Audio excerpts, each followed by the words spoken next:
What's up, everybody? Welcome back to the Rebel Yankee Podcast, where it's God first, guts and guns. I'm your host, Jan Backus, and joining me today is my buddy, Jim White. Jim White is a husband, a father, a leader of men and women, one of the owners of JFW Trucking, a podcaster, and a co-host of the Channel 23 podcast. Welcome to the show, Jim. Thanks, Jim. Appreciate it. Good afternoon, everybody. Did you know that you were a podcaster? I did, but didn't think of it that way. Okay, well, you put out a podcast every week along with your brother, Dave White, our hiring manager, Dave Weldon, and myself, and it is called the Channel 23 Podcast. We have made mention of that show on this show before. Me and Jim are no strangers to recording together. Between the couple that you missed and the couple that I missed, I bet we have sat in the same room around 190 times, and I've done this very thing. But just audio, no video, and then also it is a work-related podcast. Although we've recorded so many times together, I'm a little nervous having you on the show. Yeah, coming in today and seeing this studio and all of this, it's amazing. I'm nervous myself, Jim. Yeah, it's I want you to have a great experience here today. I want you to just break away from your normal everyday stuff and just have a good time on the show today. Because at the end of the day, if nobody even watched this show, it's time for you and me to spend together and good conversation about things that we don't really have a whole lot of time to talk about usually, although we do make some time every once in a while. Yeah, absolutely. Yeah, I'm nervous, but it's exciting. I do want to share some time with you. I just mentioned you handed out the the outline here, and I've watched all the podcasts, not fully that you've done, sure. And your guests are amazing. Love each one of the people's character and what they bring to the show so far who we've had on. And I mentioned to you, I'm interested to talk about the spiritual side, the religion. That's awesome. That's awesome. And I've been diving in deep, so we could probably have some pretty good conversations. So the title of this podcast, other than being episode 13, is Prayer, Protection, and Positive Character. Some of the topics we're going to tackle today is prayer, youth sports, positive character traits, protecting your family, finding yourself caught in an act of violence, and that'll be a pretty exciting story from Jim, and my personal fitness struggle. I think we all have that struggle. Well, I do. We always handle kingdom business first, and I would like to talk about how God is moving in my life this week and how I'm putting him first. And then if you also have a way that God's moving in your life this week, Jim, we'd love to hear about that. Okay. All right. Just to catch everybody up, last Sunday I made my second visit to St. Luke's Orthodox Christian Church in Erie, Colorado, and I'm planning my third visit tomorrow. The service was a little different this time. The service wasn't different. I was different just because I had been there once, and the first time I went, I didn't open up a book. I didn't look. I didn't try to follow. I just took the lady's advice and tried to let everything wash over me. This week I opened up their book, and I mean, you could follow the whole service, although I did get lost because, yeah, it's still easy to get lost. And the people there, I would say, super inviting. The one thing I like when they introduce themselves to you, like during the coffee and the fellowship, when they come to meet you, it's not like, hey, how you doing? What's your name? And they're out. It's not like they're checking a box to meet you. The people that did come to introduce themselves, they wanted to spend time with me and get to know me a little bit, which I thought was really cool. And I'm guilty of doing the opposite. Like, here's a high five, here's a fist bump. Hope you enjoyed service. If I see somebody needs something or, needs, fellowship, I'm there. But yeah, to just experience that with a different group of people was pretty nice. Yeah, you mentioned that earlier in the week. I asked how your second visit was to church, and you mentioned how gracious they were about wanting to spend time with you, interested in who you were, like you said, not just the fist bump and hey, welcome to church, we're out, yep. Kind of thing. Yep. I am going to take a catechism class on the 13th, so next Saturday, just to kind of see what that's all about. And then I got a meeting set up with the priest of the church, which I think is pretty cool. Yeah, awesome. To be able to spend some time with, the head guy. Yeah. At the church anyway. Yeah, absolutely. Not in absolutely. Life. Another way God's really moving in my life this week is, and again, I don't say anything to boast, but my prayer life through this new church experience and through studying, my prayer life has changed where I'm praying a lot more. And man, my day feels different. I got to be honest. Like by the time I get to work in the morning, Jim, I mean, there's been a little mini church service in my bedroom, and it's staying in prayer and praying on the way to work, and it's just been when I get there, it's just a little different. So I am developing what they call a prayer rule. A prayer rule is just a framework of prayer. Prayers that you'll say every day at a certain time, whether it be, when you wake up or when you get in the car or just certain times, and it's you get to develop it. It's what you want. But I also have a prayer book, and I've just been diving into certain prayers that the Orthodox people say and using my prayer rope. This is a prayer rope where it's almost meditative. So this one has 33 knots on it. And for each knot, you would say the Jesus prayer, which is simply, Lord Jesus Christ, Son of God, have mercy on me, I'm a sinner. And you just go down a rope, and it's kind of meditative, and it keeps you in prayer, basically. 33 times? This one has 33. There's different sizes. Okay. This is one I keep in my pickup, or when I jump in a JFW truck just recently. I mean, this is all brand new. Mm-hmm. I've grabbed it, and I just keep it on the dump lever. Yeah. You know what I mean? But it comes in handy. Sure. Because, as you know, things happen out on the road where Absolutely. It's like, I need a prayer. Yeah. It's like the Christian road rage. You have the best blessed day you possibly can. I hope God has mercy on you. Yeah. But it's been meditative, and it helps me not so much the prayer rope, but staying in prayer. I've been trying to pray before I react, and again, we have lots of opportunities to react at work, and sometimes if I just take 2 minutes to pray to God, it takes me away from myself and brings me to God, and conversation goes a little different. Sure, absolutely. Anything going on with you this week, Jim, that you could share as far as? I mentioned your other podcasts that I've watched and the people you've had on, and obviously this is God first, guts and guns, and I know we're going to get into some other readings here. And you asked me earlier this week, or I've heard you in the podcast, how is God moving in your life? Right. And in watching the other episodes, it's made me think a lot. But Jam, besides the prayer and how you're going with your religious or your spiritual travel, I think God moves in me and with me every day, and I'm not even aware of it. That's so great. And I don't. Maybe there's a time I should take a knee and thank him for that, and I haven't. But I don't. I feel like I wouldn't have the family, I wouldn't have friends like you, I wouldn't have the business, all that, if there wasn't something greater. And he was with me every day. I love that. That's amazing. That's not what I thought I was going to hear. And just so you know, you don't even need to take a knee to say thank you. You can just be like, "Thank you, God." Yeah. When I mention taking a knee, it's to be not gracious. Show reverence. It's like this is how much my life means to me.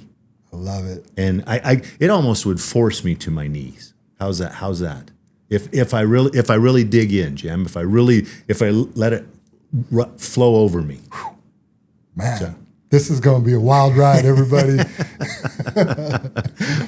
It's time for the disclaimer. I'm actually going to keep, just because of where we're going, I'm going to include you in the disclaimer. Instead of just my disclaimer, Perfect. You're going to be lumped in. So we're just a couple dudes that love the Lord. We are not pastors or teachers. We encourage you to open your Bibles and dig into these verses yourself and see what they mean to you. Your sin isn't any sinnier than our sin. And when we are talking to ourselves, if not more than anyone else on this show. We are not perfect. I think it's important to say that because sometimes this could get a little preachy, you know what I mean? Mm-hmm. And I don't want people to think like, and even you coming on the show, I want you to know, Jim, like, I know I don't need to tell you this, but feel free to disagree and speak up and, say your thoughts because they don't need to line up with my thoughts. Do you understand what I'm saying? Like, no, absolutely. That's the reason I was saying that, I'm not on your path of praying right. and the spiritual side, any of that. Just when I take a step back and look at that, there has to be a relationship that I'm unaware of.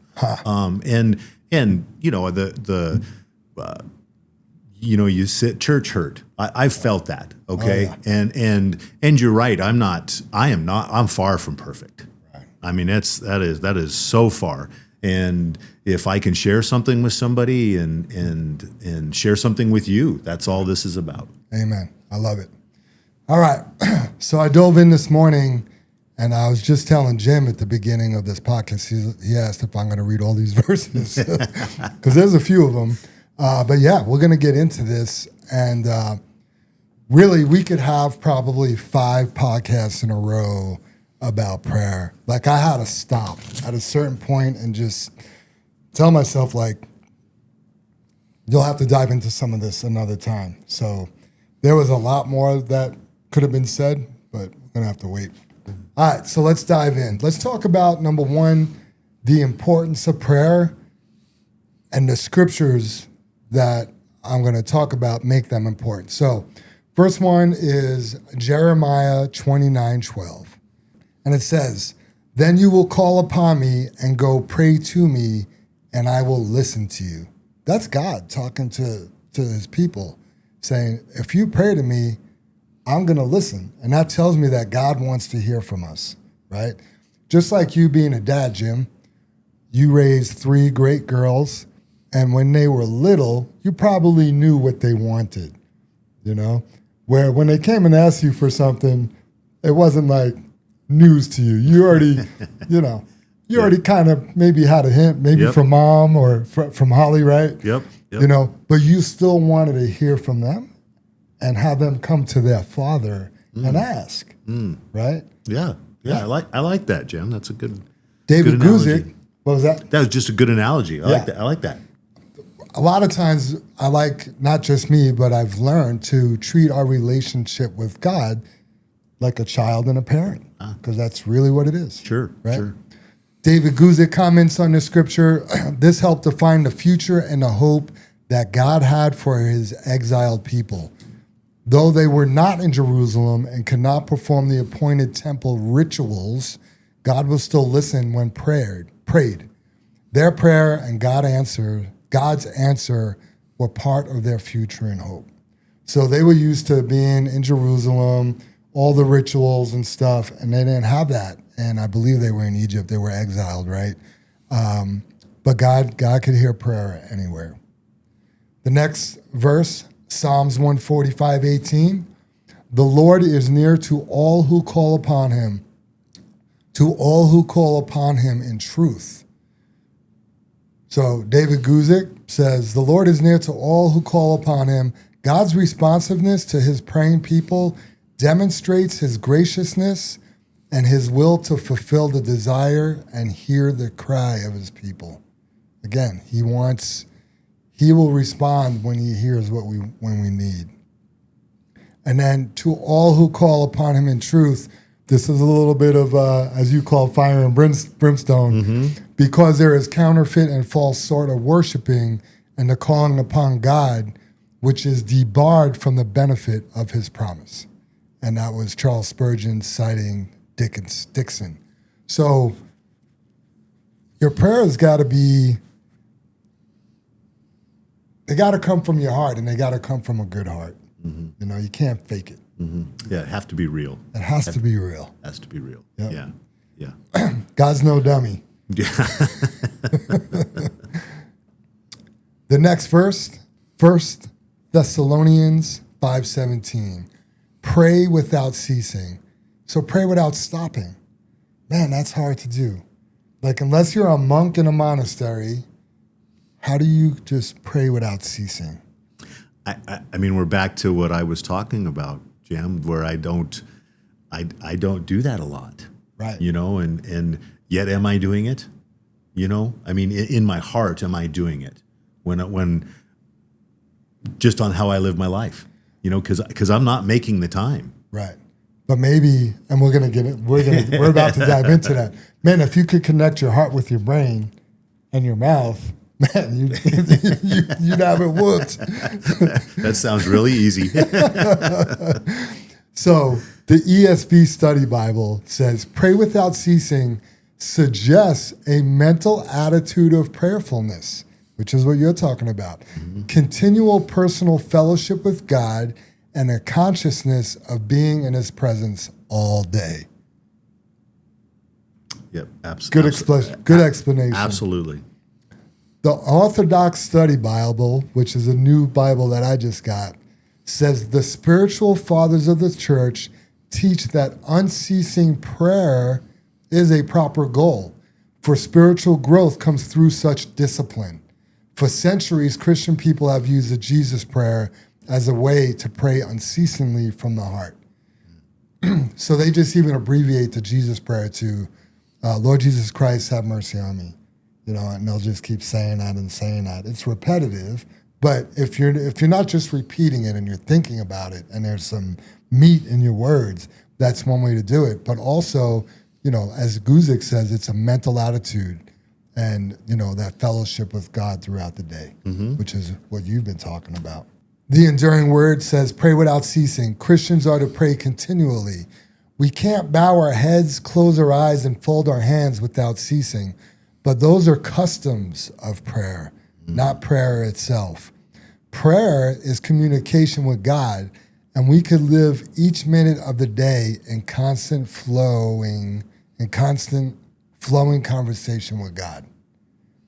And I agree. I mean, that's more of what I'm talking about, because I don't close my eyes. I don't bow my head. Right. You know, you can't. How many times have you seen me at work in that posture? Yeah, exactly, Jim. Right. And it's not to say, and the answer is never, but it's not to say that's not a good posture to have. Oh, yeah. You know, if you could close your eyes and bow your head and, you know, fall on your knees and pray, I mean, great. Absolutely. But just because you can't doesn't mean you can't pray. Yes. Right? It could still be done. Yep. Any comments, or are we not there to your notes yet? No, not yet. Okay. No. You just let me know when. Next thing I want to talk about is how to pray. As a new believer, I was always curious, like, how, you know, what do I do? Like, how do I do it? Like, what am I supposed to say? Right? One explanation I had was use the acronym of PRAY, P.R.A.Y. The first P, the first thing you should do is praise God. You know, exalt him, lift him up, and acknowledge and have reverence for who he is, right? Then the R is repent. And repent just means turn away from your sin, right? So maybe you had hate in your heart towards someone at work, or, you know, maybe whatever your sin is, if you turn away from that, but also acknowledge it, like, hey, you know, forgive me, God, like, you know, I shouldn't have looked at that or done this or said these words. Then A is for ask. You could ask for what you want, basically. And then Y is yield. And yielding is the waiting, and that's where a lot of people have trouble with prayer. Your prayers don't happen instantly. So, I mean, you love to say that one all the time about the bird and God, and it works, right? Yeah. And that saying is, you know, God feeds all the birds, but he doesn't throw the food in their nest. They got to go out and go get it. Yep. So, all right. The Bible talks about this in Matthew 6:5-7. So just picture, this is coming from, the Old Testament to the New Testament, from the old, not old in age, but the Jewish Pharisees, the religious zealots, so to speak, to, Jesus is trying to explain to them, like, this is how we make everybody even. Just because you haven't murdered somebody, if you've ever had hate in your heart, you're guilty just like that. Or if you, looked at another woman with a lustful eye, that's like adultery. Like, he's trying to even the playing field. And then he starts, at some point, either before or after that, he talks about prayer. And he says, and when you pray, you shall not be like the hypocrites, for they love to pray standing in the synagogues and on the corners of the streets, that they may be seen by men. They're doing it openly, not for the right reason. Kind of like, if you film yourself on social media giving to the homeless, could you just gave to the homeless without letting everybody know? Similar to that. Assuredly, and this is Jesus speaking, assuredly, I say to you, they have their reward. But you, when you go pray, go into your room, and when you have shut your door, pray to your Father who is in the secret place. And your Father who sees in secret will reward you openly. And when you pray, do not use vain repetitions as the heathen do, for they think that they will be heard for their many words. So we already talked about, like, it may not always be ideal to pray in a room privately, but also you don't do it for show, for other people to see. There is a place for public prayer, and we have prayer nights at church. The pastors will pray for us, the priests will pray for us. So there is a place for that. But if you have a chance to actually really go and pray on your own privately, God will meet you in that secret place. The Orthodox Study Bible says, the hypocrites miss the spirit of prayer, which is an intimate personal communion with God that leads to the vision of his glory. Hypocrisy blocks this out. Vain repetitions cannot establish this. Also, when they were talking about when the heathens do, a lot of the pagans, they would just speak their God's name repetitively over and over and say the same words. Kind of like the Jesus prayer, but without any thought in it. It was just kind of for show. Sure. Basically. Sure. All right. Moving right along. Matthew 6:9-13. In this manner, therefore pray. And you probably heard this one, Jim. Our Father in heaven, hallowed be your name. Your kingdom come, your will be done on earth as it is in heaven. Give us this day our daily bread, and forgive us of our debts as we forgive our debtors. And do not lead us into temptation, but deliver us from the evil one. For yours is the kingdom and the power and the glory forever. Amen. Well, let me tell you what the study Bible that says, and then I want to comment. The ESV study Bible says, Jesus gives his disciples an example to follow when praying. The prayer has a beginning invocation of 6 petitions that give proper priorities. The first 3 focus on the preeminence of God, while the final 3 focus on personal needs in a community context, right? This is an example, but I also want to tell people, if you don't know how to pray and you're just learning, just have a conversation with God. There's nothing wrong with, you don't have to be all like, hey, dude, you know what I mean? You could show a little bit of reverence, right? But he knows your heart, and you could just say help. You could just say, God, I need your help, or God, I love you, or thank you, God, or it doesn't have to be crazy. Yeah. If you don't mind me jumping in there, Jam. So that's the last verse we said at Dad's eulogy. Really? Yep. And he liked that piece. But it's the most familiar to people. Like you ask, do I know that? And when you talk about that, Jam, except when I was younger and I really don't remember it, I can't tell you I've sat down and read the Bible. Right. It's just not that. I mean, the verses, and I know I did when I was confirmed and stuff like that. Sure. And I know it's been used on one of your other shows when you were beaten over the head with your Bible. Right. And because to me, the hypocrites, you have to say it a certain way. You have to do this. You have to do that. Right. And no, I can go in my bedroom and go, hey, let's talk. Yeah. That's as simple as it is, and that's as down to earth as it can get. I agree. It's been interesting going on this journey into the Orthodox Christian Church because I agree with you, but I also appreciate the prayer book and the prayer rule and having a framework to keep you in that communion with God. But I don't believe you have to have that. It helps.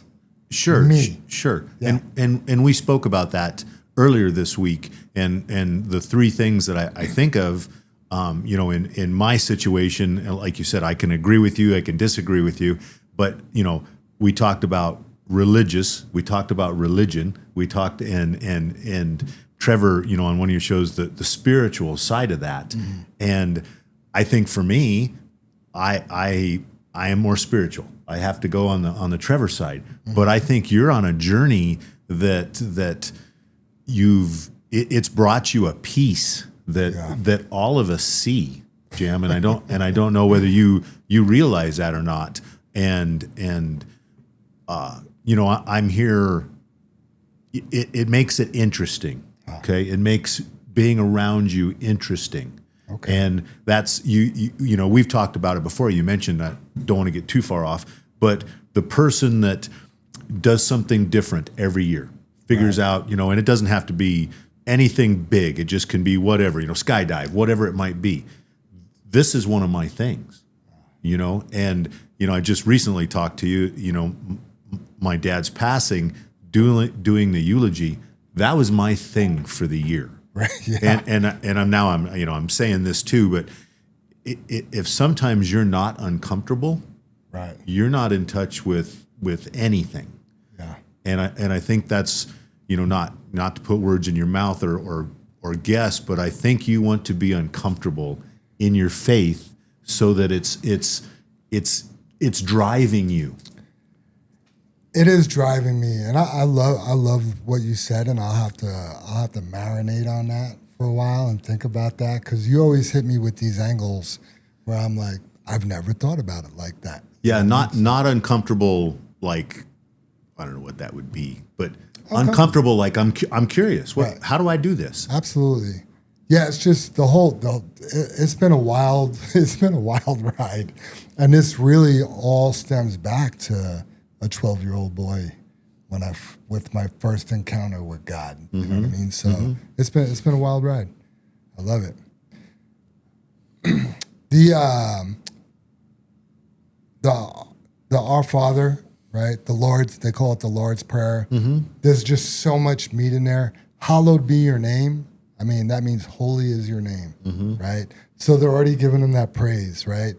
Your kingdom come, your will be done on earth as it is in heaven. So we don't actually need to wait to go to heaven to have his kingdom. We could have his kingdom right here on earth. The daily bread, it's not just talking about food. It's spiritual bread.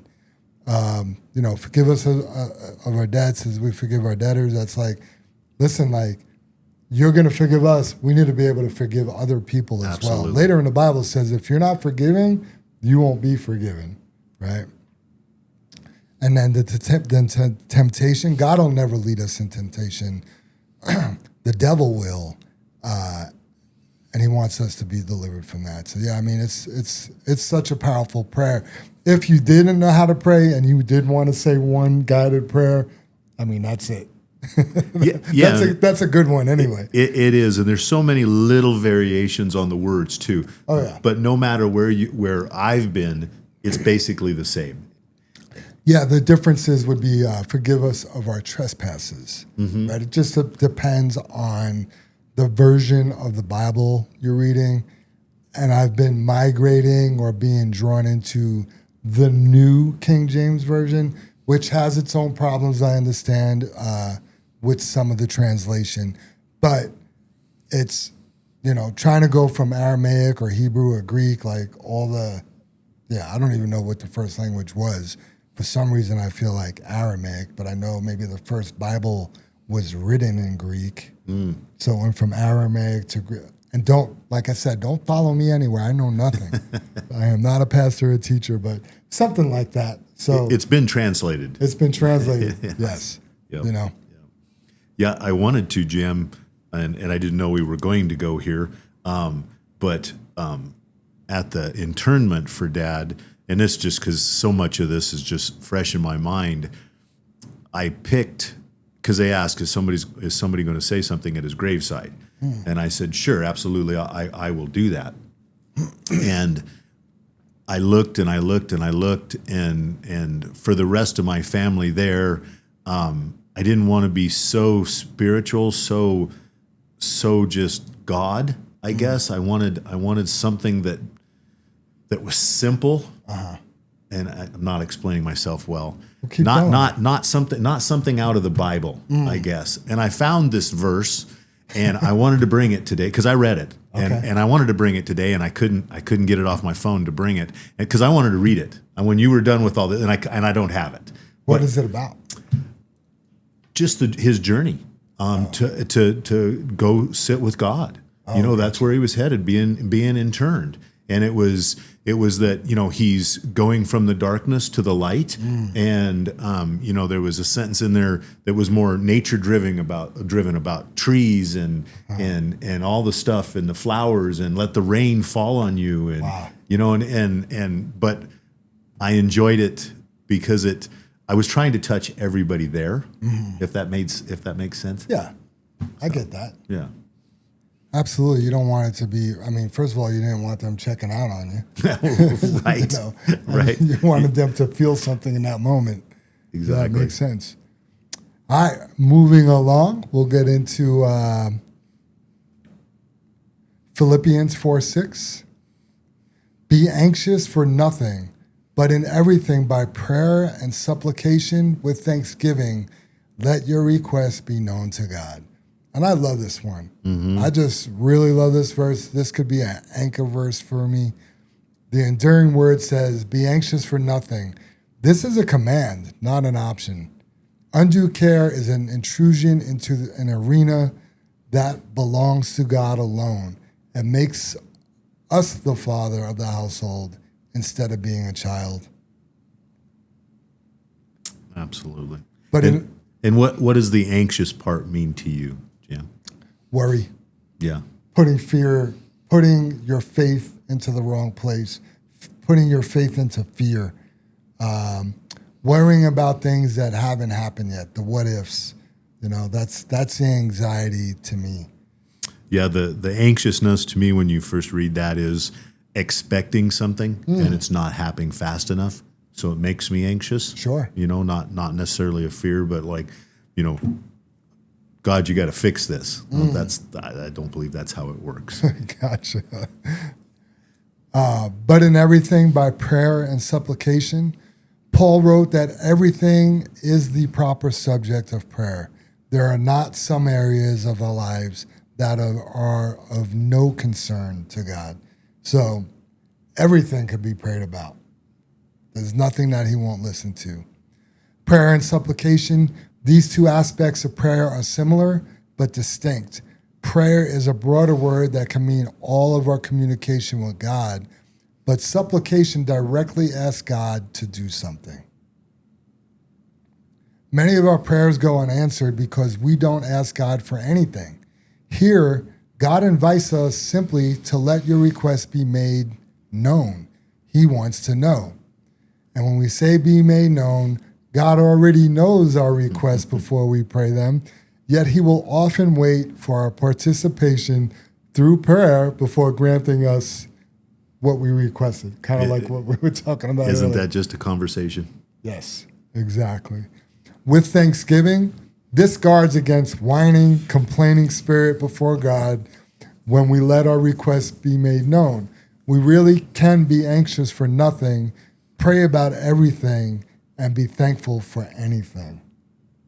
And that's kind of the Stephen Colbert thing that we talked about, where, if we're thankful for existence, we could be thankful for it all and everything. Yeah, that's that piece. It's, I don't know, it is powerful when because you have to love everything. Yeah. And I, until that, I hadn't thought about that. Yeah, I don't know if loving everything or being thankful for everything. I guess the life part. You have to love everything about life, and a lot of time you don't. Right. Everybody does. There's pain. There is. Yeah, and it's hard, to love pain, but to be thankful for what comes out of that pain. Maybe. Mm-hmm. I don't know. A couple other things I wanted to touch on just real quick. Praying for others. We're not going to dissect or dig into these verses. There's just 3 more verses I wanted to mention. First one, James 5:16. The prayer of a righteous person has a great power as it is working. And this is all about praying for other people. Okay? It's cool to pray for yourself, but man, get a prayer list of people that need you. 1 Timothy 2:1. I urge that supplications, prayers, intercessions, and thanksgiving be made for all people. Again, not just for yourself. And then Job 42:10, and the Lord restored the fortunes of Job when he had prayed for his friends. So. And Jam, that's where I get confused. And what you just said is I doubt, probably couldn't even count them on my 10 fingers the time I've prayed for somebody. But how do I help this person? I have tried to help so many people. Sure. I'm a witness. And I guess that's where I'm hoping there's some kind of relationship with God that I may not have prayed to him to help that person, but I had the ability to help that person. And we're about to change gears and talk about this. And I hear what you're saying. So you're not actually praying for them, but you're actually doing a work to help them. And I've witnessed it. I've witnessed you try to help the same person over and over. And we talked about this the other day. Like, and my friend Virginia Tim, where does grace end? Like, where do we draw the line? Where are our boundaries, being pushed back? And how do we love people like Jesus, but still protect our hearts and the house? And I agree with you. And I got to say, before we get into this, because I don't mind talking about it, but I like my help to be very unknown. I've seen that too. and because it doesn't, and I know you mentioned it earlier, it doesn't need to be on YouTube. Right. You know what I mean? And that means the most. But also, with that unknown help, people also take the view of, well, aren't you helping them? You don't know I am. None of your business. Yeah. Right. How much more can I help that person? Yes. Yeah. Yeah, you and Brother Dave both are very anonymous. You don't do it for the recognition. Try not to, Jam. That's not the point. But I hope there's something more spiritual in that help than me, praying for that person. I hear you. There's been times where I'm even like, they're going to help that guy again? I don't think that's a good idea. But there's a lot of times. We might be able to check that box several times where, what are we doing? All right. We're going to change gears to the guts and guns with Jim White. First thing I want to talk about is JFW. So Jim White is one of the owners of JFW Trucking. JFW Trucking just celebrated their 90-year anniversary. Jim White just celebrated his 43rd year anniversary. Yep. So just about half the life of JFW. This wasn't given to them on a platter. Jim and his brother took the business over when it wasn't doing so hot. And man, it's quite the operation these days. There's 110 trucks, there's 2 yards, there's a new building being built, and none of this is, I already know you probably don't want to be braggadocious about it because I know you, but these are things that are happening. It's the truth. So we're going to talk about it. I've been at JFW for 7 years. And to stick around a place for 7 years for me, there's got to be something pretty good going on there. I could agree with that. I know enough about you, Jam. Yeah. Right? Yeah. So something's kept me coming back besides the 350-something paychecks you gave me. Something else gets me up in the morning to come back to JFW every day. And I feel like it's the values. It's, it's not all rainbows and unicorns. It's far from rainbows and unicorns every day. Far from it. But the values and the people, the creed is like, it's a creed. I mean, we have this JFW creed where we stand on that. If something's going on at JFW, we could put this creed down and we could stand on it. And if your actions are falling within the creed, you're good to go. And if they're not, we need some coaching or what do they call it? I don't know, coaching. Reevaluation of the situation or something. That's not right either. Yeah. They talk about it in school because Bella had it a lot.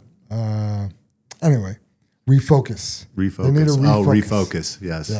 Makes sense. Refocus. Makes sense. So I feel like, and a couple of drivers had mentioned to me, like new drivers, like, is this a Christian company? Because it's got kind of a Christian vibe to it. Not because we pray on our podcast, but because of the values, So I want to know, like, for example, how people are treated or not treated.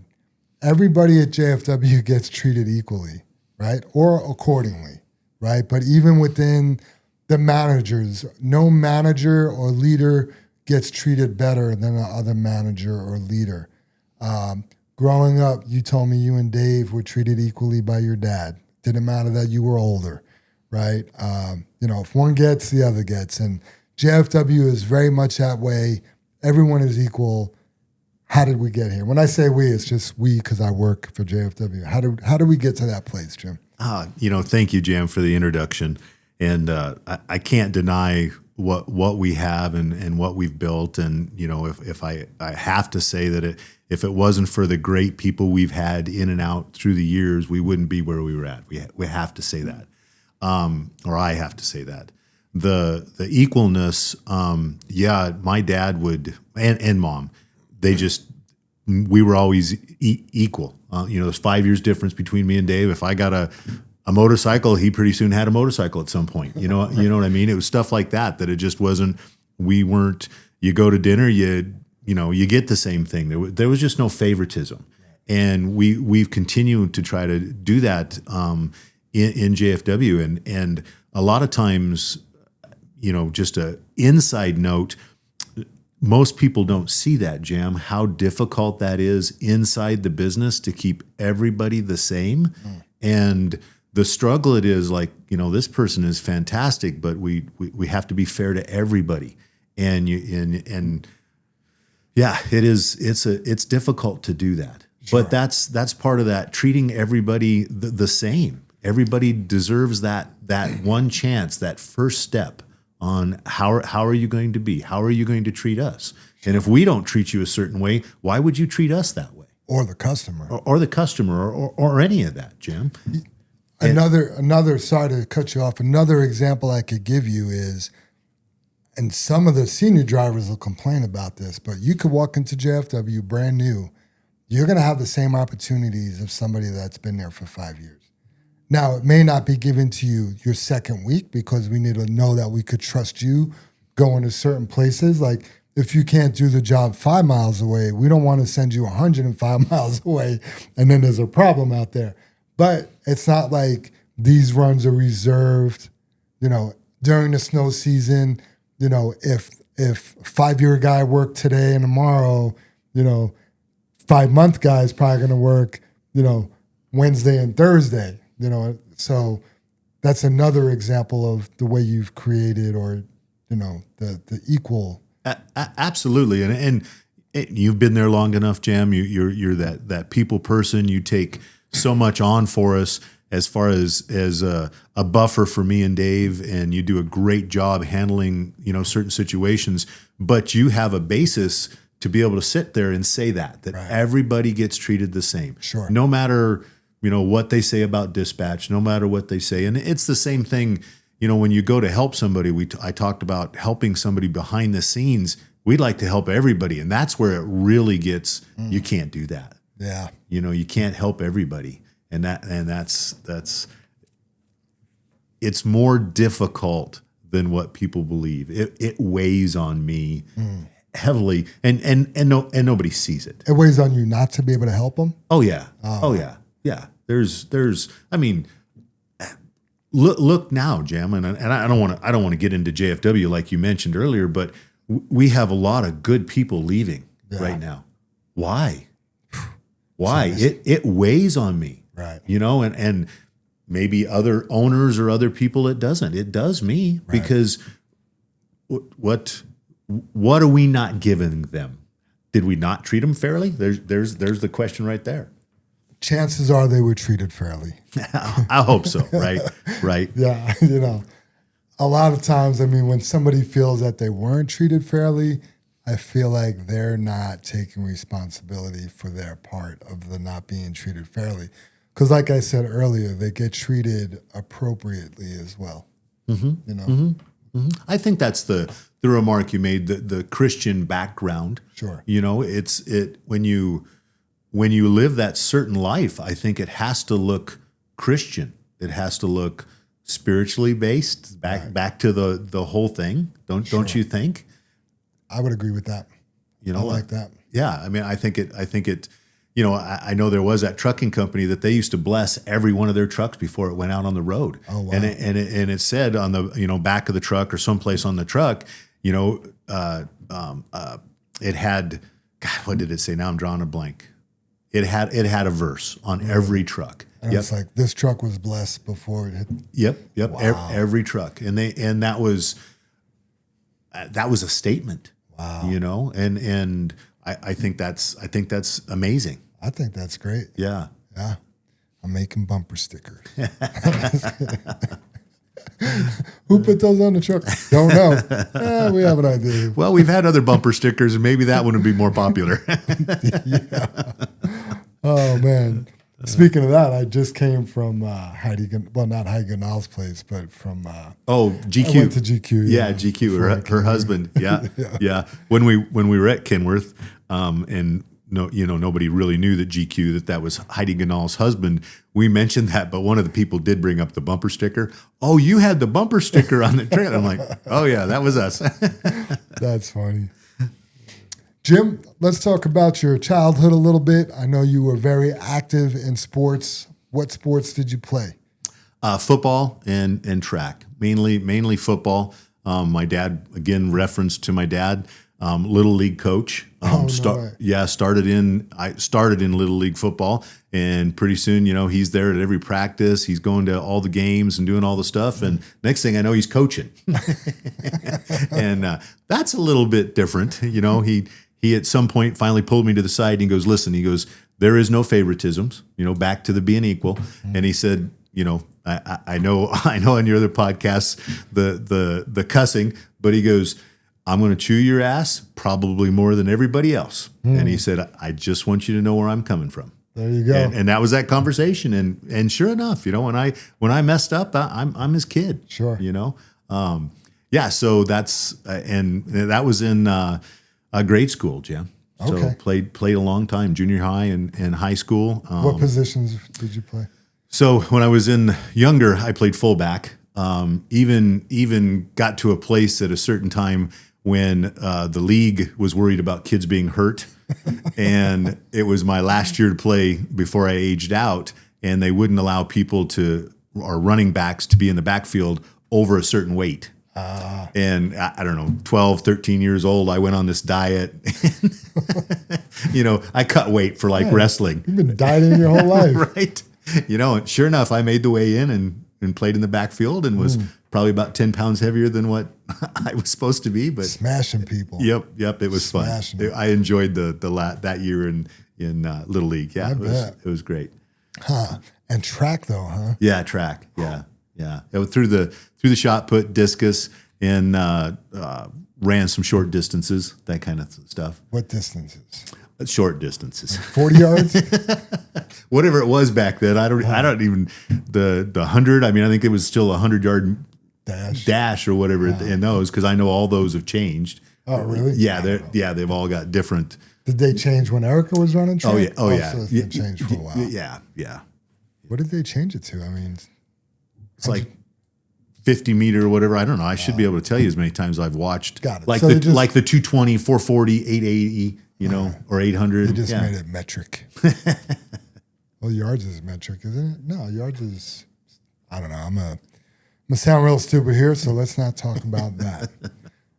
Did you enjoy the track? Yeah. There was still that team thing. That's what I enjoyed being part of. I don't know. The football was still a big part of school for me. All my kids did some kind of sport. Danielle played soccer. She was more musical than my other kids. But I think that teaches you to work with somebody, win with somebody, lose with somebody. You have to get along with somebody. And a lot of times settle your differences, Jam.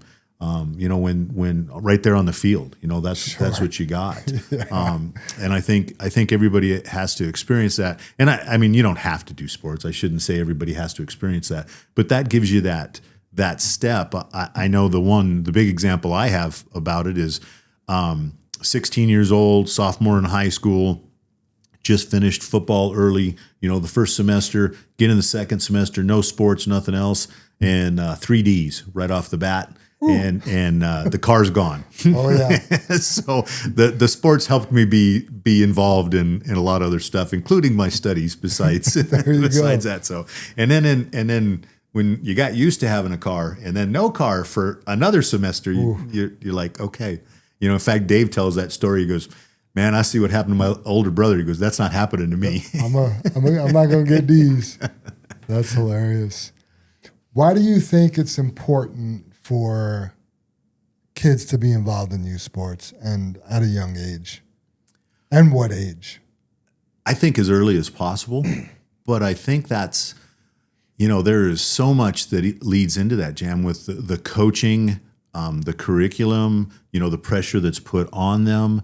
I mean, that's a very fine line to keep it fun and yet maturing as they go. And man, we've, with Erica, I mean, I had some good coaches with and some bad coaches with Erica. We got that she was that's my youngest daughter. She was a good athlete and played a lot of club stuff. And we found that the club stuff really interfered with the high school sports. So, still back to, I just believe it's important for the development. Do you have to go that route? Absolutely not. I don't, there's nothing wrong with not playing sports, but I think there's that key of just fundamentally, it's like me and you going and working out, and that's the same thing you do as a young child. You're working out, you're running, you're doing whatever, suicides, whatever it might be. Right. That gives you that base for the rest of your life. Yeah, I think you learn how to do hard things that make you uncomfortable. Yes. Yeah. Yes. And that is. But that's the physical side of it. That's the mental side of it. After you run out of the physical side of it. Well, it's physically and mentally hard. Yes. I guess what I'm getting at, Jam, is physically it hurts. Mentally, you have to overcome it. I've ran into things now where it's just mentally hard, and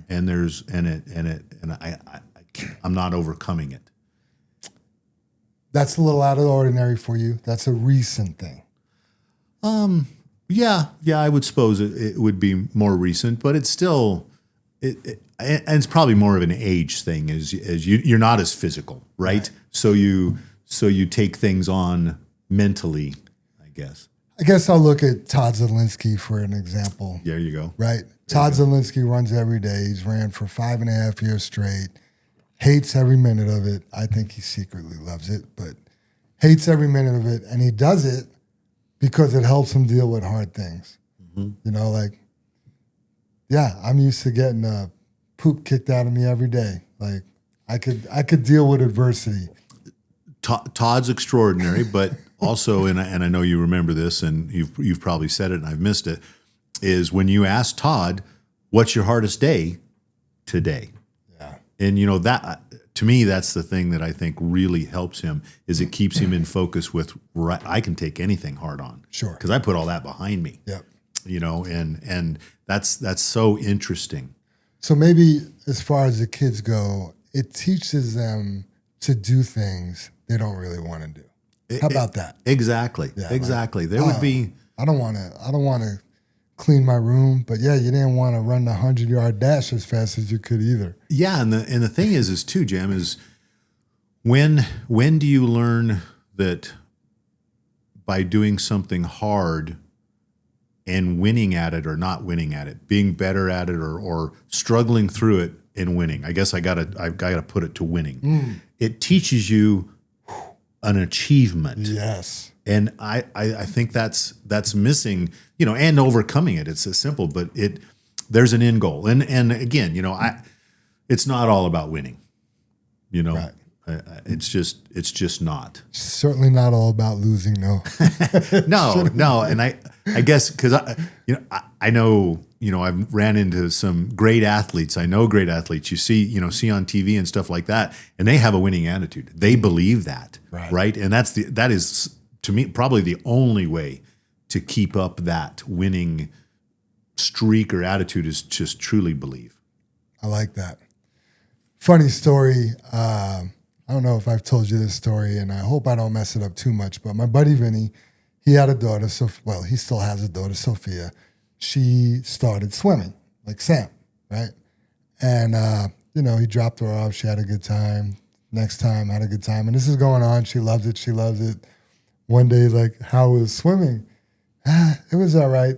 They made us swim as fast as we can to the other side of the pool. Oh, love that. Love that. That is great. Oh, so funny. Yeah. Yeah. All right, Jim, let's talk about some positive character traits. You hear a lot of people talking about motivation, and you hear a lot of people talking about discipline. If you had to pick one or the other, which one would you have? Wow, that's a good one, Jim. I read that quickly as we got through there, because the positive character trait, if I don't,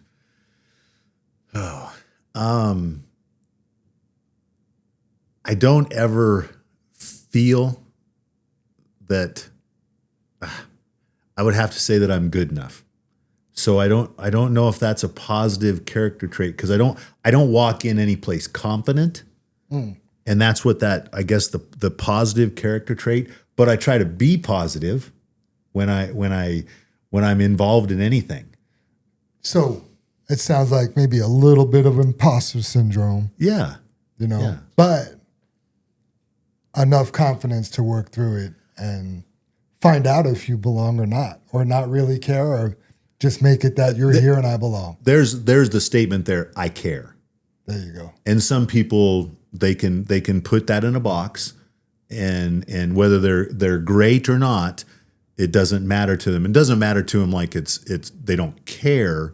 I care too much. Gotcha. How's that? So the positive is hard for me to show all the time, I guess. I don't know if that's answering your question on that, because the motivation and discipline, what motivates me is not letting somebody down. Yeah. I mean, that is my number one motivation. I have to, if I ask you to do something, I'm going to be able to do it, or I have to do it. If I need to get in the ditch, right. And that leads back to my dad and my mom. Sure. And anything that goes on, and that's discipline. If you don't have that discipline, I mean, me and you deal with that all the time about showing up on time. Yeah, I feel discipline will trump motivation. Yes. Because you could be, it doesn't matter if you're motivated, doesn't matter if you're happy, doesn't matter if you're sad, unmotivated, hurt, hungover. If you have the discipline, you show up. Yeah. Yeah. Being motivated could be a better character trait, because then you're just motivated to do your very best. But being motivated and undisciplined, that'll leave you in the bed. Yeah. Okay. So discipline, showing up at, let's say, 5 o'clock or on time. That's a discipline. 5:07, but thanks for bringing that up. But is that a discipline, or are you motivated to do that? That's discipline. Okay. Praying every day like you're trying to do. Is that motivation? Because I feel like you're motivated to do that, or it's not become a discipline and that's what you're hoping it to be. I feel it's more of and I'm still working on it. I feel it's more of a discipline to help me grow spiritually, But for me right now, it's both. I'm motivated to do it and I'm disciplined to do it. Like, I'm checking both boxes there, because it's not like, oh gosh, I got to pray. It's like, I'm excited. Yes. Like, I've been excited to wake up and get to prayer. I've been waking up 15 minutes earlier, and I've actually, because of that, I've been getting to work at 5:02. I've noticed. No, I haven't. No, that's and again, I want to go back to saying that there's a total different change in you, Jam. Seriously. And I must have been a real jerk.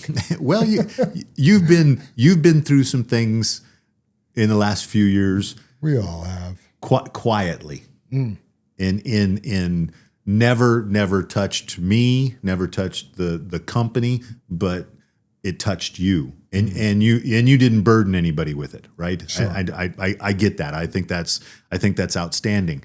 But the something's been lifted off your shoulders, and I think you're striving to find something more too. And that's there you go. There's a positive character trait. There you go.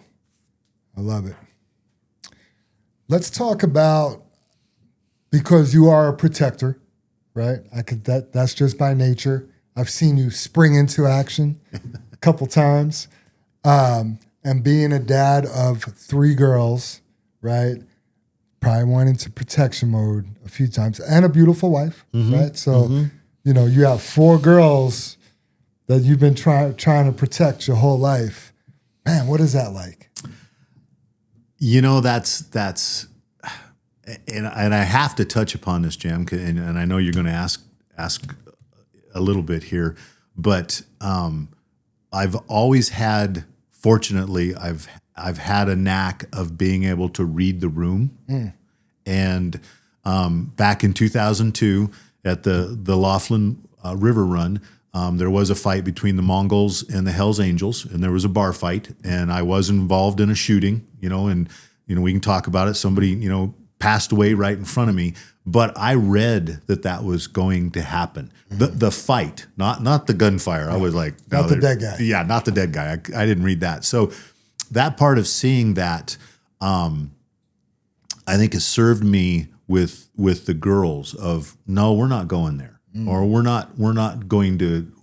just not going to be involved in that. Or we're leaving. We're leaving. Yes. And I think I've shared that with them. It's the same thing, not quite as much, but it's like driving, Jam. You just know that guy is going to cut somebody off. Well, if you don't recognize that at a concert, or walking down the sidewalk, or anything like that, or in a restaurant. I mean, me and you, through all this, we've went into restaurants and kind of argued about where are we going to sit, so we can watch everything. Sure. And notice your backs. Notice? Yeah. Whatever. I was pointed to this chair. But yeah, and I think, when we go in any place to this day, even as old as my girls are, they make a seat for me because they know I have their back. That's awesome. And I'm watching. But I think they've learned that and recognize that. What about, especially with girls, right?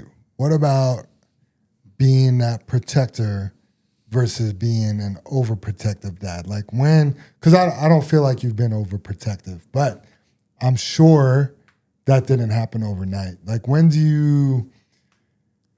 were you able to say, my girls are getting older, I have to trust their judgments and not want to just go out and murder everybody? You know, that's recently I've thought a lot about that, Jam, because have I failed in some certain areas where I just needed to be a little more protective or a little more tough?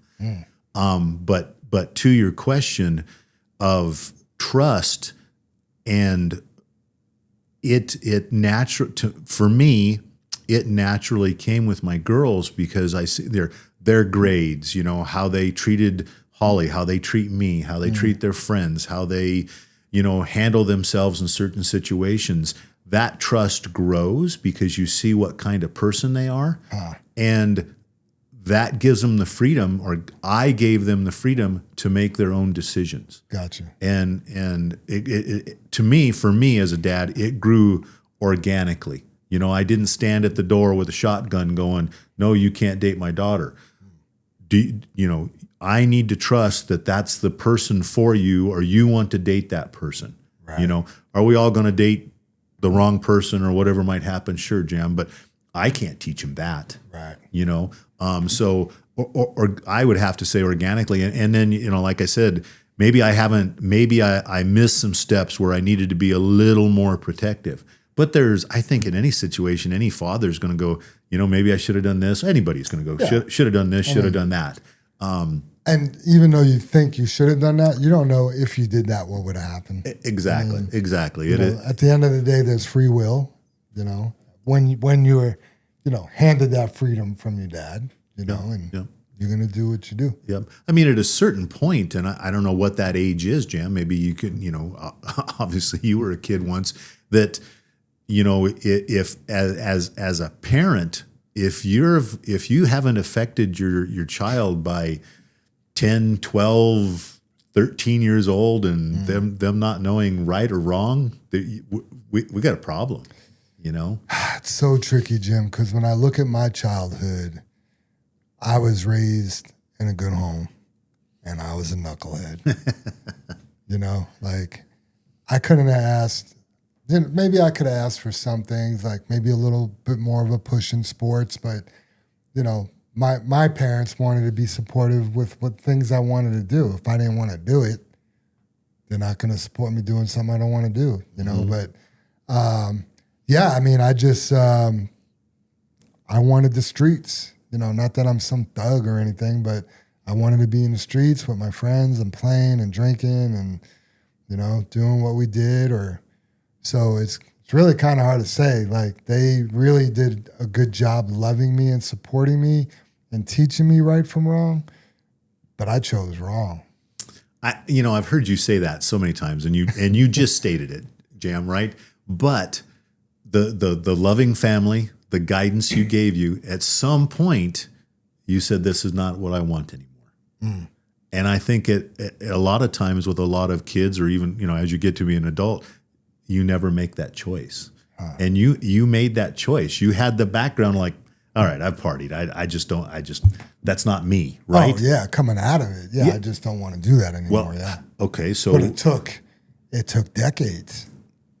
Does it matter if it's the person you are today? No, because when I say I made it, I mean I'm alive. You know what I mean? You know, Gotcha. I have a good career. I have good friends. I'm happy. I have peace. Like there's a lot of things where, you know what, it's okay because I'm exactly where I'm supposed to be. You know, when I start thinking spiritually and the things that I've been through, you know, I tell other people, and I got this from, what's this pastor's name? Can't think of it. But your testimony is the beginning of your ministry. I have automatic power to speak on what has happened in my life because it happened to me. So if I see an 18-year-old kid that, you know, rather take acid and go hang out with people that don't really care about him, you know, versus, hey, man, why don't you, you know, do something positive with your life, hit the gym, you know, and then maybe start thinking about a good career that you want to chase so you could get into it early in your life, you know, I could speak into that.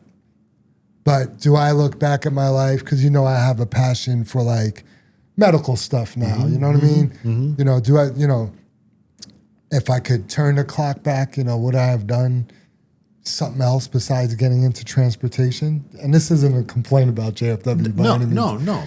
No. Potentially, you know what I mean?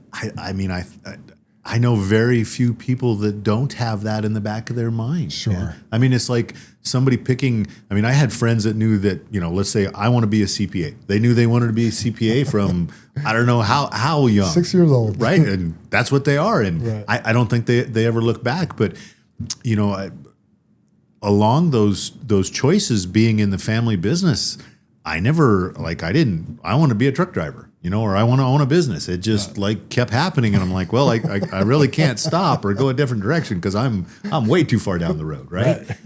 So yeah, and I had, early on, I had aspirations to be in law enforcement. Sure. And that was, and I think I've shared that with you. That was about the only time ever in my life that Dad didn't stand behind me because I mentioned it to him, and he goes, "Nope, not gonna help you, not gonna support you, not gonna be nothing." Wow. And I'm like, what is this? Yeah, exactly. What is this foreign language you're speaking? Exactly, Jam. And he goes, listen, I don't want to worry about you. I don't want you dead. And that was his simple answer. And I went a different direction. But that was, and it was legitimate, right. As a father, sure. Right? Can't argue with that. But no, you can't. But look at the people that have served and that are in the police force and all that kind of people, or all those kind of things that their families sacrifice. If my dad felt that way, what about all their families? Sure. They have to do the same thing, right. and they didn't say no. They stand behind them. Right. That's honorable. Absolutely. You had mentioned Laughlin. Is that Nevada? Mm-hmm. Mm-hmm. Yeah. Okay. Yeah. So you kind of spilled the beans a little bit, but that's okay. You were at a bar in Laughlin, and there was a bike rally, or there what? Yeah, it's called Laughlin River Run. And we were there at the hotel we were staying in, and basically it happened so strange. I like to joke about it. Is all the bikes are lined up at the end of the day around the casino and everything. You walk out and get a free bike show, and it's just amazing. The people there are amazing. It's just fun to be part of. And we stopped at the bar. And we were just going to buy some drinks, go outside and walk around. And the bartender was like, listen, just sit down, put a couple bucks in the machine here. I can give you drinks for free, and then you guys can go on your way. It's the best way to do it. So we said, sure. We put a couple bucks in the machines there, sitting there. And the next thing you know, there was a fight that broke out. And when I said I can see this stuff, there was a scuffle at the end of the bar. One of the angels and one of the Mongols, they got into it. There was some just fist fight, a brawl, right? Goes down the bar behind us. We have to lean over the bar, like this counter here. You leaned over it. So the whole scuffle went behind us.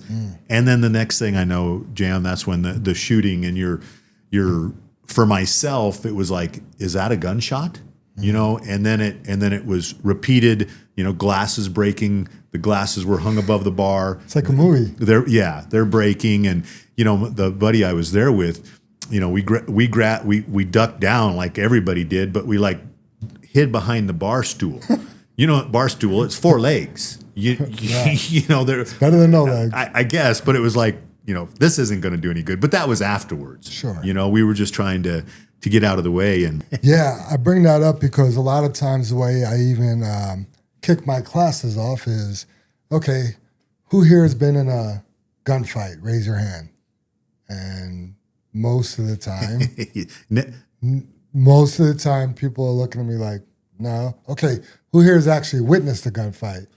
Raise your hand. Usually, unless you're a combat vet, then those guys always Yeah. Besides veterans that have been in war, every once in a while, but you've actually been caught in an act of violence, and I'm sure there's a lot of thoughts that go through your head. For a while there, Jam, and I didn't realize it. And we just traveled the next year, and we ended up going through the North Dakota area and all that stuff, and came back through the bike rally that just happened. Sturgis. And man, the motorcycles, the noise, the people, the whole bit. Trigger? Oh, buddy. Really? And never realized it, Jam. And we were all the girls, Holly and us, we traveled to see Holly's family, and when we come back, we were going to stay around Sturgis, and I finally turned to Holly and I can't. I can't. I got to go. Yeah. And I didn't even know that was sitting there on me. And today it's not. And it's not. I mean, it was scary, Jam, but it was a fleeting moment. But when you talk about, protecting your family or protecting yourself, or have you been in a gunfight, I thought it was just going to be a bar fight. Sure. And then it turned into something different. Yeah. And I don't know how you defend from that, because it's not. In our situations, a concealed carry weapon or something like that, the place was filled full of citizens. Yeah, and there's a brawl. Who do you shoot? Yeah. I mean, who are they shooting? Just I guess each other. Finally, when it broke up enough. Sure. But yeah, that's why avoidance. What we were talking about earlier, like. No, we're not staying here. No, we're not going there. Or, no, this is a bad idea. Or, no, I have a bad feeling in my stomach. We're going to listen to that. That's why that's important, because in that situation, I mean, pulling a gun out and, let's say you pulled the gun out and you actually shot the guy with the gun. Well, then who's shooting you? I mean, that's a lose, lose, lose. Yep. Just a terrible situation to be in. Yep. So. And the that part of the gang member and how they do it, Jam, is most of them weren't armed with a gun or something, but man, they pipe wrenches and pipes and crescent wrenches and stuff that they pulled out of their vests and out of their person, and they hit them. They put them in a planter, they put them underneath the machine. Wow. It was to watch it unfold, Jam. You were just like, a new world. I was like, I'm a virgin. I don't know how else to state it. That would have been really cool if you were watching all that on your couch with some popcorn. Right. Yeah. Jeez. Yeah. So you can't, I don't know how you can ever be prepared enough in a lot of situations. Which brings me to your thoughts on everyday carry, because I mean, you've taken my class. You could have applied for your concealed weapons permit. You never did. It's not something you believe in. I'm clearly not opposed to it, But why don't you think that that's a good idea, or a good enough idea for you to go do it? Jam, and it's not a fear of guns. I don't think. But I don't think I've ever been good enough with a gun or practiced enough to be able to carry it responsibly. Okay. And it's all about, we've had discussions. Do you leave, one in the chamber, one not? How do you carry? How do you do this? All down to what size? All that different stuff. I've never felt that was a responsibility that I would take on. And then I still look at the whole situation is there's not a better way than just to, I'm going to plain say it, to run. Go the other way. Get out of the situation. And I'm sure at some point, a different situation where you could save yourself, you could save somebody else with a concealed weapon, right? Sure. That's always could happen. I mean, running's not a bad strategy at all, right? No. But you can't always run. No, it will happen. You can't always run. I mean, and I know you've said it a lot. What's the best gunfight? The one you never had. Exactly. Yeah. So that's the concealed carry part of it for me, is just the responsibility. I like that, because there are a lot of people out there carrying concealed that shouldn't be. Yeah, exactly. Because they don't practice, and they're not good, and they don't even practice. They wouldn't, or the method that they're carrying. It's like, that's an interesting way to carry. Like, how many people are you going to flag getting your gun out, and you look like you got a 10-second draw stroke? You know what I mean? So right, and all of that. I mean, I more came to those deductions just training with you, the little bit we've have, because it is a huge responsibility. It is, and you're right. There's so many people that don't deserve it, and that's just the mechanics. Right. What about the mental part of it? Sure. And you're back to the whole thing. And I think somebody that takes on the responsibility of carrying, but that trigger we talk about when you got road rage, Is that somebody that road rages that happens to be a concealed carry? I don't know. I don't want to go down that rabbit hole, but you have the availability to have that gun with you all the time. Sure. And maybe that's part of the responsibility too, Jim. Because I've mentioned it to you for years now. That was one thing that I've still not mastered is my temper. Pretty good, compared to what I understand. but I walk away more times than what to avoid it. Sure. I have not mastered. I've more walked away. Avoidance is good there too. Sure, but it would be nice to have the mastery to be able to communicate. Yeah, instead of getting mad. Yeah. Or even not. Let's be mad, but let me discuss it. Yes. Yes. Let me speak to you in love about how disappointed I am. Yeah. Or how badly you just pissed me off. Yeah. I'm angry, but I love you. Yeah. Yeah. That doesn't work in my. And that some of that stuff is back to, the anger issues, Jam, is it's an assault on my family because I confuse work with family because it's always had family in it. Explain that a little bit more. So, we were doing, still working at Stapleton before DIA was built, and we were hauling late at night. We were bringing loads in 6, 7 o'clock. We'd worked all day and come into had to go through a security area. There's just a security guard. Dad pulls in his car, whatever it was, just to check on the trucks, be part of it, just like me and Dave would do, right? And when I pulled in, he's arguing with the security guard. And so I drive past and I'm like, okay, it'll be good. Dad'll get this figured out, and as I think I turned to back up to dump or something, Jam, I look over and the security guard's got him over the hood. And that didn't go well. Right. But there's business and family sure. all mixed together as an example. And, the security guard didn't hold him for very long. We had to do a lot of talking to be able to go back to that job. Yeah. So but that's not a proud moment. Sure. We laugh, how long ago was that? A couple decades? It was, let me see, like 35 years ago. Okay. I could see that. I've recently was angered, and it had to do with Bella. Okay, Bella just turned 11. She was at a church camp function. I won't mention the church because I'm not here to throw dirt.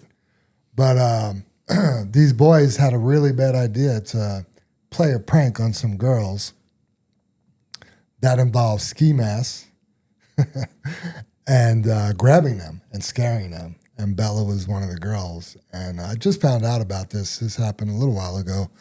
But anyway, I decided I wanted to get involved in this. But how dangerous of a prank is that? And I just want to let people know, playing pranks is cool. Wearing ski masks to play the prank, not a very good idea. Because in the state of Colorado, and I am not threatening these 13-year-old boys, right? In the state of Colorado, you are allowed to use deadly force against somebody who is committing a crime against someone else, including, or I should say, for the following reasons: kidnapping, sexual assault. 2 reasons somebody might put a ski mask on. So it comes back to the whole, how far are you willing to go, right? And I talk about this Jim, you may be willing to yell at me. I may be willing to push you. And that's all I was willing to do. But you were willing to punch me. Mm-hmm. But that's all you were willing to do. But I'm actually willing to stab you. Well, you're willing to shoot me. You know what I mean? And that's how these things get out of control. These boys were willing to put on a ski mask and grab Bella. If I had been there, it kind of been like with you and your dad. That's a flash moment. Oh yeah, there's a trigger there that you're not going to shut off. There's I mean, maybe I could grab my P.R.A.Y rope real quick, you know? And I'm not trying to make fun of the P.R.A.Y rope or take power away from it, but it would take an act of God from me not rushing over there and hurting somebody, right? So the moral of the story is, you know, think about what you're doing out there. Start with the ending in mind. Don't do something that's really pushing things too far. And boys will be boys. You know what I mean? Like, have I done worse stuff as a kid? I mean, I never wore a ski mask to do anything. But, I mean, I've done some other outrageous things. Never to hurt another person, though, that I could recall. Never to pretend that somebody is in danger, you know? I just don't dig that. And I had words with the church, and that's a whole nother story. Them, you know, dragging their feet to make Bella feel better about the situation. They were too busy. You know, with other things, and boys will be boys. I basically told them, like, I need the church to be the church and make this little girl feel safe at church again. Absolutely, you know? absolutely. So, I think that, you know, for me, the subjects we've touched upon here, Jam, is where are the parents in that whole situation? Because you said, you know, boys will be boys. We talked about it earlier this week. You know, you were a knucklehead. Boys do knucklehead things.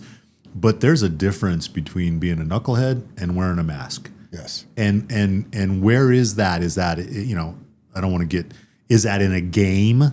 You know, is that something they've seen on TV that they're allowed to watch now? TikTok, where you know, nobody's teaching them that's wrong. You don't do that. That's really wrong. Yeah.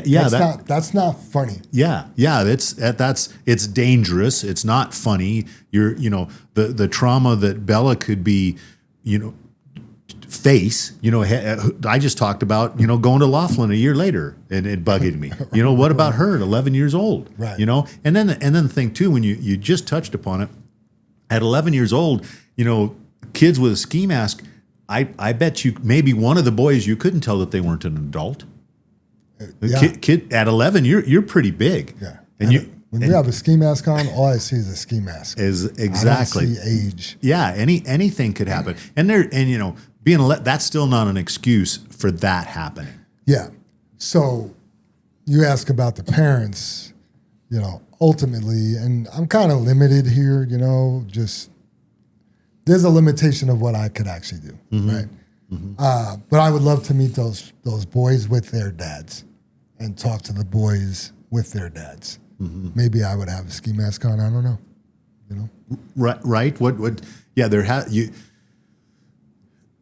and it's not, to me, it's not that you want to get even. It's past the get even. It's the educational piece of this of what's happening to you, what's happening to Bella, what's happening in this whole situation. Yeah, there's a few levels of this. Number one, the church hurt. Mm-hmm. Bella went to encounter God at church camp, and she encountered this instead. Right? There's one thing. The other thing is the boys put their lives in danger by playing a stupid prank. Now, granted, it was inside a church, and they probably weren't in danger, but maybe nothing happened there, and then they went and did it somewhere else, out in public, you know, or grew up thinking it's okay, or, you know, it's just a really dangerous game to be playing. Yep. You know the saying, play stupid games, win stupid prizes. Yep. So. Yep. Absolutely. Other than that, as far as the guts and guns for me, I do have a defensive handgun CHP class coming up on Saturday, October 4th. This will be my last class of the year. Typically, you know, October's here, that'll be it. Then I go hunting, and then there's no more classes until March or April of next year. And nothing's guaranteed, right? It's been a slow year. The classes have been full, but I haven't had very many. I think the 2 hours extra and the $50 more, and just, I mean, money in general right now, I think is a little tough. Mm-hmm. So, you know, I've had 8-10 people in class, but I just haven't had a lot of them. And, you know, the 2 hours extra, and I teach over an hour away. It's just a long day, and it's hard for people to commit to it. So I'll get that posted up for anybody that's watching that's interested. And I'd love to see you there. Yeah, just for me, Jam, I've watched several of the podcasts and stuff, and I know how obviously Ryan owning Bighorn, but a lot of times you guys get to talking about things that is really foreign to any one listener. I like guns, but like I believe you talked about the honey badger, right? I'm like, okay, I got to look that up. What is that? Then you needed to have it. Didn't know what it was. Now I need one. Yeah. Then I was like, oh, I get that now. So and maybe you've mentioned it and I've missed it. Can you just briefly, why is your class 2 hours longer? What are they? Oh yeah. So I'm happy to talk about it. We have talked about the new laws in Colorado. So July 1st of 2025, new laws were put into play here in Colorado where you have to take an 8-hour class. Right, my class was 6 hours. Colorado came up not with you have to cover this material. I don't know where they got the length of time because who are you to say how long it takes to teach this stuff? But they mandated an 8-hour class, so right there it's 2 hours longer. There is a 50-round shooting test, and there is a written test as well. None of which there was a curriculum for. Just you gotta have a 50-round shooting test. It's up to me for what that test is. So it doesn't matter whether you ever hit the piece of paper. Oh no, you got to pass with 80. I think it's 80 or 85%. Okay. Yeah. And before to get your there was no shooting test. You never even had to shoot a gun. You could go take a 3-hour class and never even be on a range and never touch a gun and get your concealed weapons permit. So, and I know you know how we feel about Colorado laws and stuff, but that sounds better to me.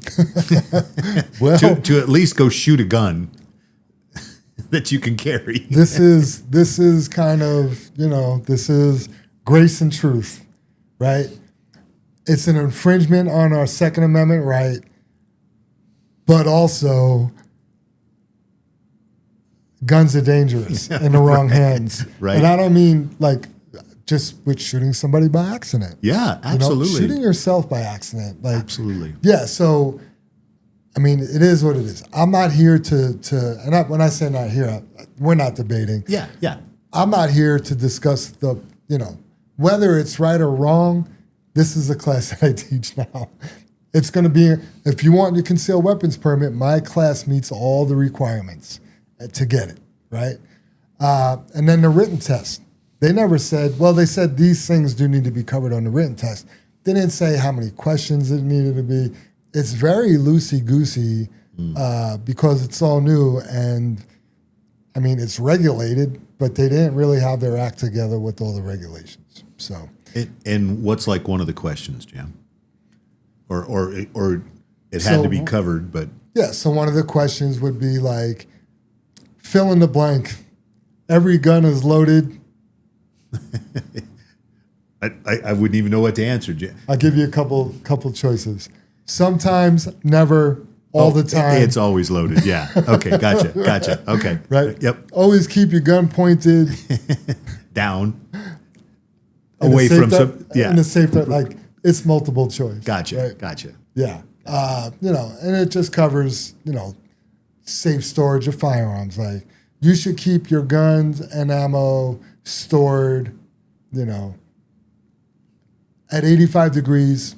Or, you know how I make the test at work. Yeah. There's like a ridiculous answer.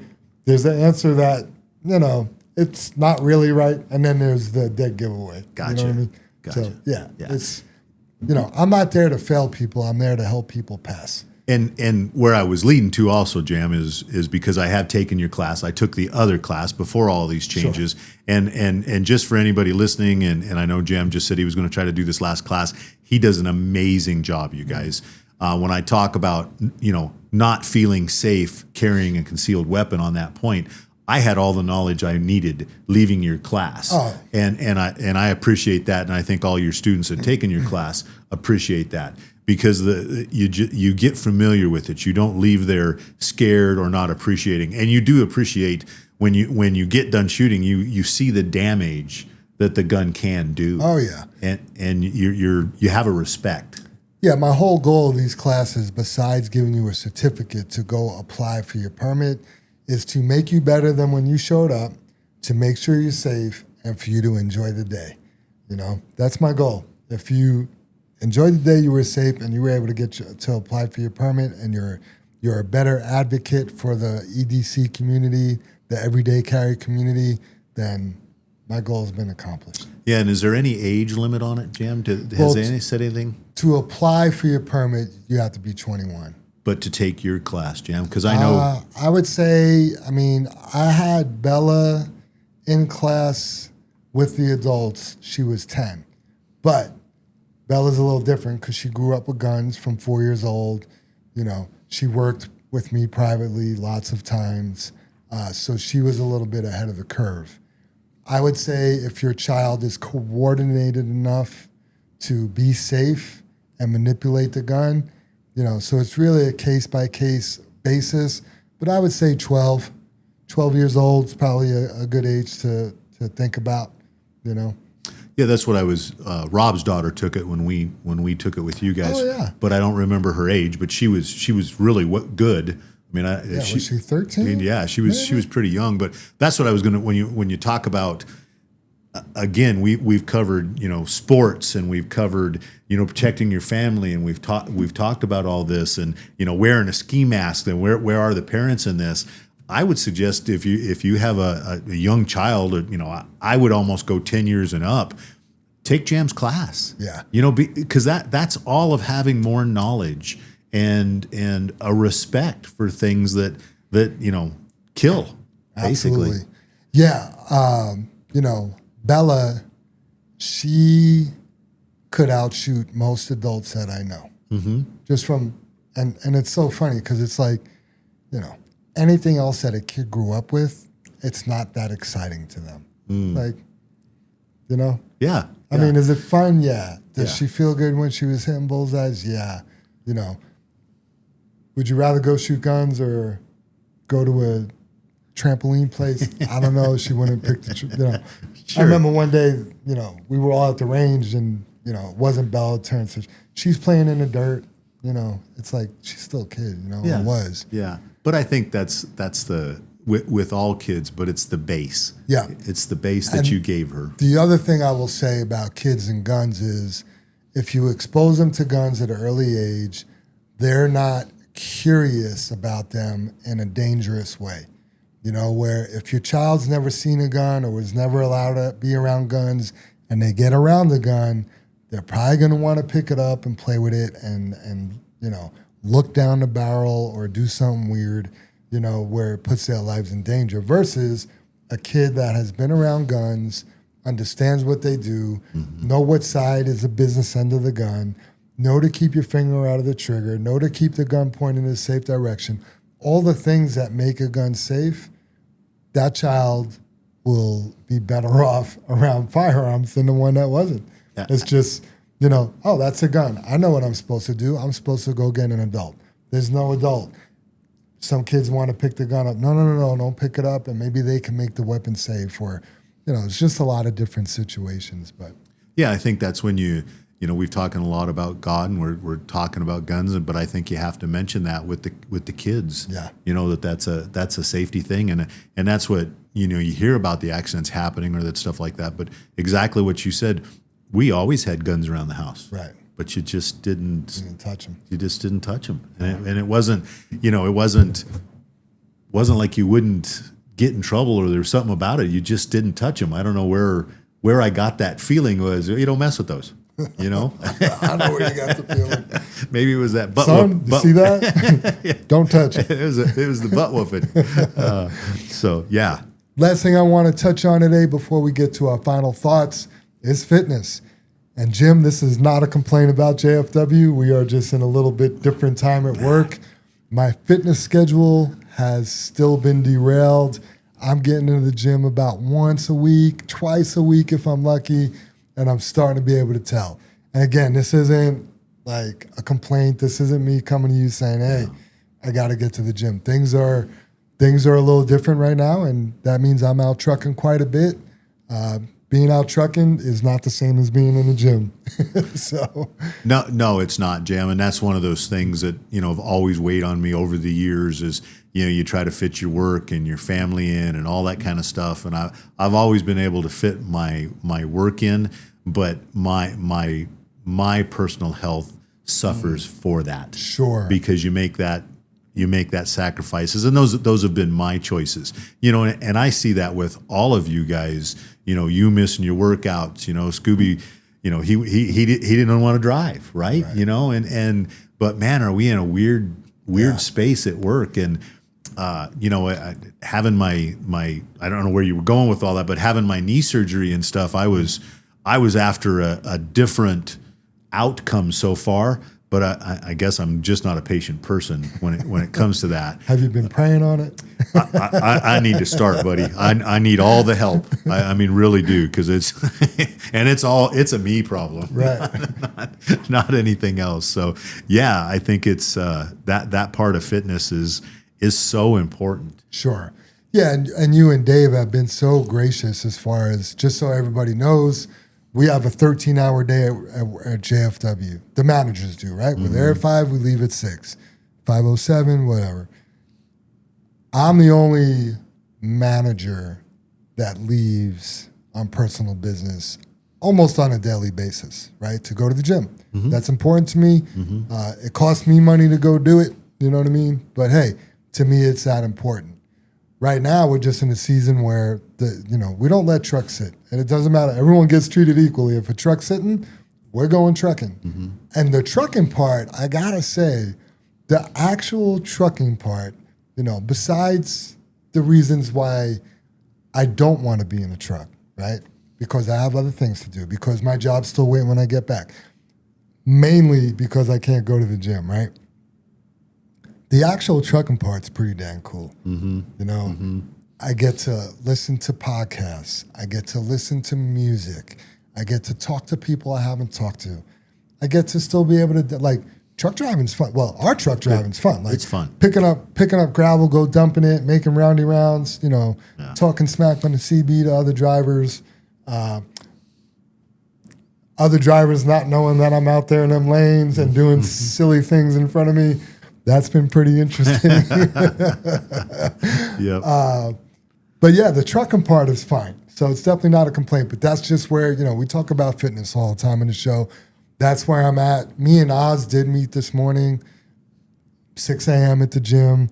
I had to move my Sunday workouts because church is now in front of. Oh, yeah. Yeah, can't, But one thing I need at gym is I need rest.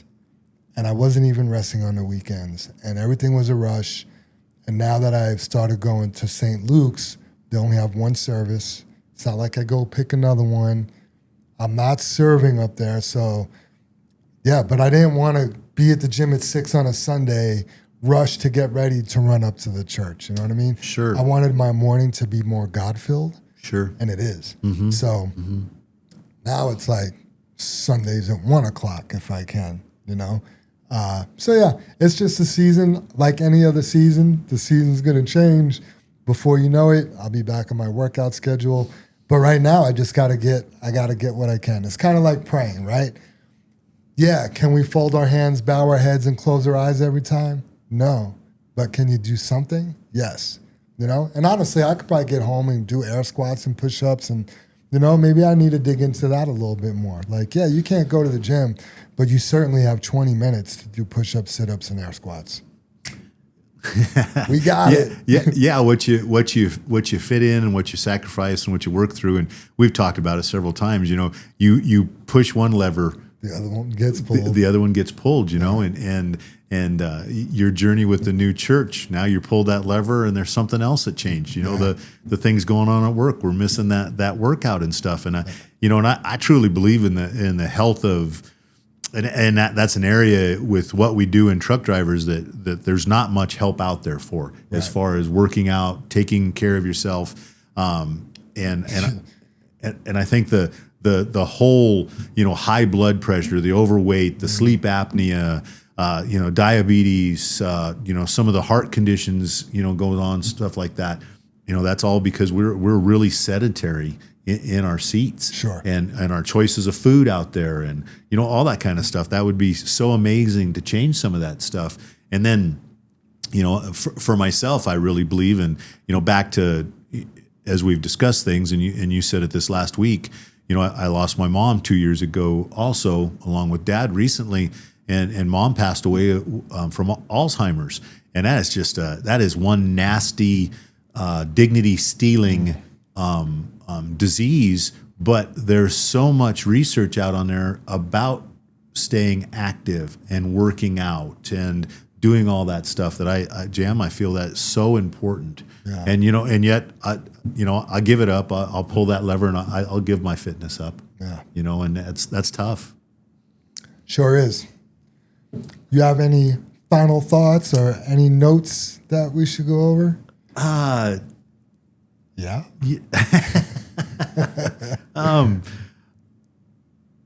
No. I think we did a really good job. Okay. I feel good, Jim. Thank you. How do we're not comparing apples to apples here, but a little bit different feel than the Channel 23 podcast, which is an amazing podcast in my eyes. By the way, if you are a trucker or not a trucker, but you're interested in JFW, check out the Channel 23 podcast. It is on Podbean, iTunes, Spotify. It's on all the platforms, right? It's a trucking podcast put on for our employees. It's basically a safety meeting, but it's much more than that. And we have some cool guests. We've been doing it for 196 episodes. It's a good, fun podcast. Gets serious sometimes. There's been laughter. There's been tears. There's been serious stuff, not so serious. There's dad jokes. There's praying. There's the Pledge of Allegiance. There's politics. It's a good show. So check us out if you want to experience that. And but a little bit different. Absolutely, yeah. It's that safety bit. It's the trucking part, and you still have to talk about company stuff. Jam, what I think you have here, and hopefully it is entertaining or it touches some people. Jam, is the men's group that yes. can't get together on a Sunday or try to get together on a Sunday. A cup of coffee with somebody. The gentleman you've had on. You're having a cup of coffee with them, and same as me, and you're discussing, religion. I love talking about that, even though I would tell you I'm not a religious guy. Sure. The guns, that's a root. That's the American thing, yeah. Right? I mean, sure.